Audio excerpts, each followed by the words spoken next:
We will continue to explore the journey of wool from farm to fashion, and it's important to pause and recognize the true custodians at the very beginning of the wool value chain, the farmers. Without their care for the land, the animals, and the ecosystems within, there would be no wool story to tell. Matthew van Lingen is part of a growing movement of farmers who are not only producing high-quality wool, but doing so in a way that heals the soil, supports biodiversity, and builds climate resilience from the ground up. His approach shows us that sustainability does not start in the factory or in a fashion house, it begins on the farm, in the choices made day to day by those who live and work closest to the land. Please join me in warmly welcoming Matthew van Lingen, who is a highly recognized regenerative sheep farmer from the Karoo. Yeah, when I was dating Sarah, she came to the farm and I persuaded her to throw her acrylic jersey into the fire. So let's see how many of you I can convince today. What you're wearing matters, and the story of your garment starts long before it was an image on a designer's mood board or written into a pattern. The story of what you're wearing starts far away in the Karoo with farmers like myself. Choosing wool doesn't only mean you've chosen a fibre that has unparalleled qualities. For example, it's hyperallergic, it's got excellent thermal properties, and it's incredibly durable. We also farm it with the practice of regenerative wool farming. That improves the land, it increases biomass below the soil, above the soil, increases biodiversity, we reduce desertification, soil erosion, and water retention. So the story of the fibre that you choose to wear can be the start of your sustainable fashion story. My name is Matthew van Lingen and I'm a sixth generation Karoo farmer in a place called Middelburg. We also do crop farming where we do about 5 different pulses and grains. That's a merino sheep for those of you who don't know. I thought I'd just start at the very beginning. I don't know how many students are here, but that's what a merino sheep ram looks like. And that is what they used to look like. So that would have been a quarter stud in 1940s, 1950s. It's just interesting to see they bred them for more like surface area. So it's all just skin folds that have got the wool on it. So that was an animal bred for wool. Now we breed them for meat and wool. That's about 12 months worth of wool, so that is just before it gets shorn off. That's what it looks like on the animal. So you shear it off about an inch from the skin. And no, it doesn't make the sheep cold or hot. This is more or less where we farm, just to give you guys an idea of what it looks like. It's important to kind of imagine it. In that whole photograph, I think we're the only farmers left doing wool. Everyone else has moved to cattle and sheep, meat sheep. This is not what wool farming is. This is the type of farming that gives farming a bad name. This is your factory farming, and this is where the methane comes from, and there isn't a wool producer in probably the world that looks like this. It looks like that. Regenerative farming, like farmers do it without even knowing what it's called. And that's basically what it is. We've never tried to tick boxes. It's just been hard to survive. The best way to explain regenerative farming for me would be to use it as a pot, two-legged pot with a nice stew inside. With each leg representing 3 important things. So one leg would represent your ecosystem, other leg would represent the animal health, and the third leg would represent your people, your business. Alright, so regenerative farming for me is not just about keeping your pot upright through the daily challenges, it's about improving the pot's stability, ensuring that the potty pot can stand a hurricane.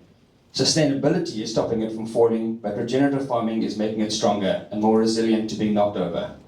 I want to talk about the ecosystem leg of the pot now, and just some context. So we have severe cold winters, it goes down to -13, and we have summers that go up to 44 degrees. And our growing period is only about 5 months. So we've got a very, very long dormant period. Our rainfall is very random. We always say it rains by mistake. These computer scientists, they didn't need to invent randomization models. They could have just taken our rainfall because there's no pattern. It rains winter, it rains summer. It's just very, very random. So you're working with, you're at a 5 months growing period, and then you have the rainfall that's scattered all over the place. So you've got to work with those challenges, and you never know when it's going to rain. So you kind of have to plan ahead, but you can't. Now, that being said, we're given sunlight, rain, and air for free by Mother Nature.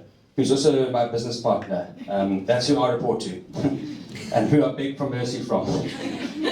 This is one of the Norman Kroon, one of the oldest photographs. He was the first person to experiment with different grazing systems, and this photograph was taken many years ago. This was the 70s already that he was doing that. So this is an old story, and you can see the difference between a Karoo desert on your right and a Karoo grassland on your left. It's just time. Okay, so we try to improve our ecosystem daily by grazing sheep and cattle in a way that maximizes your photosynthesis and stops the runoff. This in turn captures carbon, retains water in the soil, reduces erosion and increases biomass above and below all the good stuff. Your photosynthesis is the magic that needs to happen before anything else. So that's what we really focus on. This slide shows what can be done with a regenerative approach to grazing. Okay, this is an interesting one. So on the left-hand side is only 20 springbuck in quite a big camp, all right? And that is severely overgrazed, but severely understocked. And that's the concept which if you guys can get that around your heads. So understocked, too little animals, but overgrazed. On the right is where we farm, we probably double the stocking rate with sheep and cattle on the right-hand side. And there's springbuck there too, now.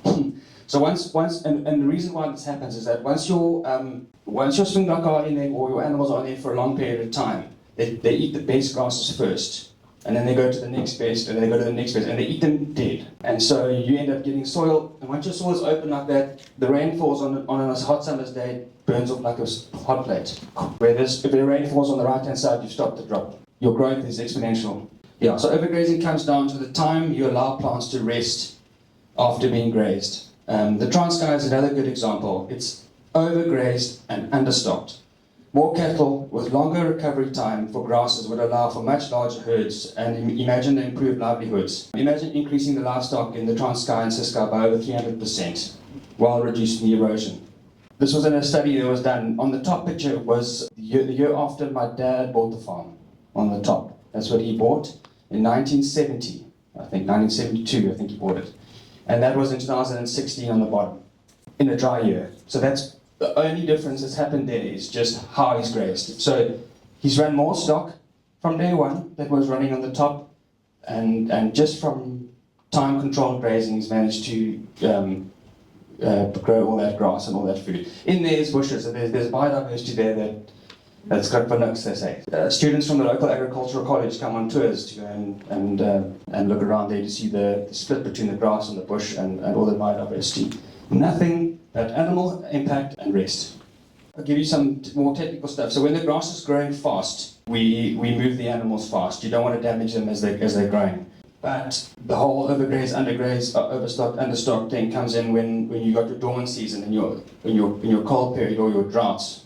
Your grasses grow slow down in winter a lot. So this slide, we call it killing it with kindness, okay? So what's happened here is that it hasn't been grazed. Now these plants evolved for however many years you want to believe, being eaten by animals. They need it. And so the moment you take animals away from it, it does that, it actually kills itself. So you can see on the top there, that's where it's just starting to grow again. Well, it's trying, but that plant's its tickets. You can see how capped the soil is at the bottom here. All that moss, some ecologists will say it's good, but that actually causes water runoff. So your hoof action needs to break that, and your hoof action and your mouth needs to break that, and so that you can expose the root growth points to sunlight. That's why grass grows so green after a fire. All you've done is expose the crown to sunlight. And that's why places across the whole of Africa, they just burn every year, and that's to remove all that grass. But you can do that with a cow or a sheep. You don't have to burn it. Okay, yeah, similar sort of thing. I'll show you like a different way. So you can see how the whole crown of that plant has died. And look at the capping over there.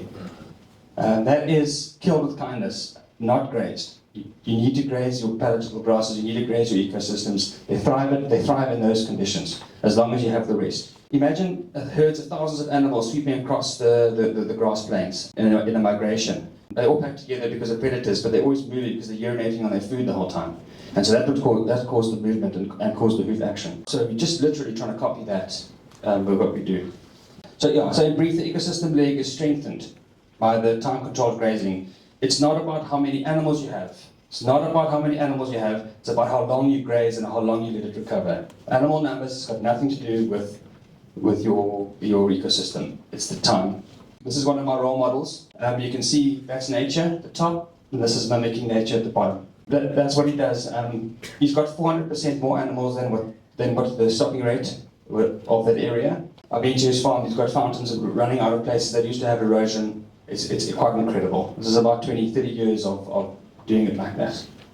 And now, of course, this is oversimplified. With unpredictable rain, achieving this is a managerial art. I mean, no rain means no grass, no matter how good you are. But just look at that image. Who would have guessed that the answer lies going back to how the ecosystem's evolved? A healthy ecosystem requires healthy ruminants to be active in it. You can't just leave the land untouched. You can't stock it with game and wait. If you can't move animals and allow for recovery, disaster will follow. If you want to see an ecosystem collapse in a brittle area, go to a poorly managed game farm. If we want to improve Africa's brittle ecosystems at the same time as contributing to the population's economic needs, we need healthy animals to do it. So in summary, time in and time out of a grazing camp or a fenced-off area governs regenerative capacity. Herd size and timing are what we can manage, and the rest is up to Mother Nature. Okay, the next leg of the pot is the animal health. So ruminants, they're miraculous in how they turn dry grass and bushes into protein and fiber. They have a symbiotic relationship with the bacteria that live in their stomachs, which break down and do the work for them. When these bacteria die, they're absorbed by the animal as a protein, which is used to grow wool, for example. You see, animal health is obviously dependent on the nutritional value of the felt that it's eating, as well as the basic animal husbandry practices. Don't worry about the animal husbandry. Farmers take great care of their flock. It's their entire world. You have my word. The nutritional value of the felt is very much dependent on the management of the felt by the farmer. The management of the felt in a time-controlled manner is dependent on how fast plants grow in a season, which in turn is affected by the effectiveness of the rain, sun, and soil. This effective use of rain, sun, and soil is dependent on the health of the ecosystem. You see, animal health and ecosystem health go very much hand in hand.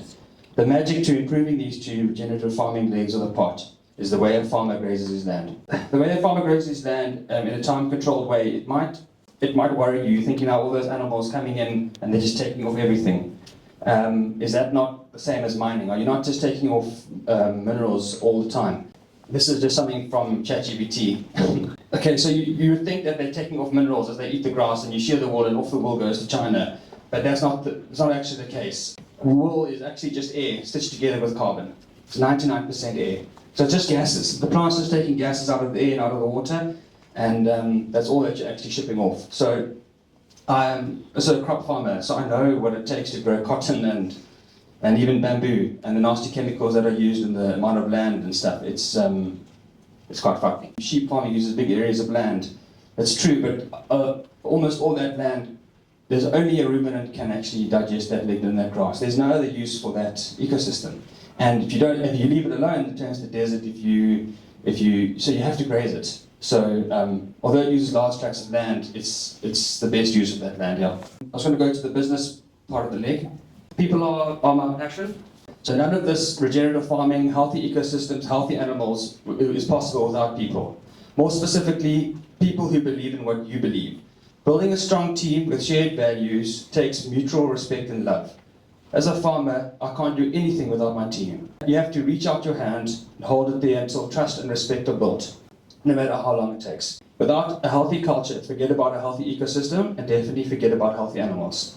The entire pot actually rests on the farmer and his ability to create a healthy culture in his organization. On the business side, wool isn't in a good place, in my opinion. It used to be, when I came farming, it was about 40% of our turnover, and now it's 6% of our turnover. It's highly exposed to the global and local market pressures. As I said, right now, the price is a shocker. In fact, that slide I showed you earlier, most of my neighbors are moving over to meat animals and to cattle. And once you go over, it's almost impossible to come back. It takes hundreds of years to breed your wool. Yeah, it's a topic for another day, but it's important to know that market forces are putting huge pressure on people and business leg of this porky pot, and the stew is tipping over for many of us. So I think the takeaway here is we need animals, ruminants, to regenerate our ecosystems. These same animals just so happen to be the ones that provide us with wool, milk, and meat. So it feels and feeds, and so it feeds and clothes people. These animals do well in this system. Can you see how the stars align here? What's good for business is what's good for the animals and the ecosystems and the consumers. In summary, I actually think that the land has a short-term memory. Our forefathers mined the land and destroyed the ecosystems, but the evidence is very clear that it can fully recover within a decade or two. She forgives and she provides. And then I just want to leave you from a quote from Alan Savory, I think, which sums up all of this: collaborate, innovate, and communicate. Individual parts do not exist in nature, only wholes, and these form and shape each other. Healing Hooves is where is like where I get all my information and my help from. It's a farmer who started an organization. He was the younger nephew of the first farmer that did it in the 1960s, so he's been doing it for many years. And he's now started an organization called Healing Hooves, where he actually trains people in his spare time. So he takes groups of like 8 to 10 farmers or whoever is interested in this, and he does like a 4-day, 5-day course, runs through absolutely everything. So he helped me with some of the photographs, and he helped me for 10, 12 years. I have them on speed dial. So if anyone's interested, I would look them up. They're great. Thank you very much.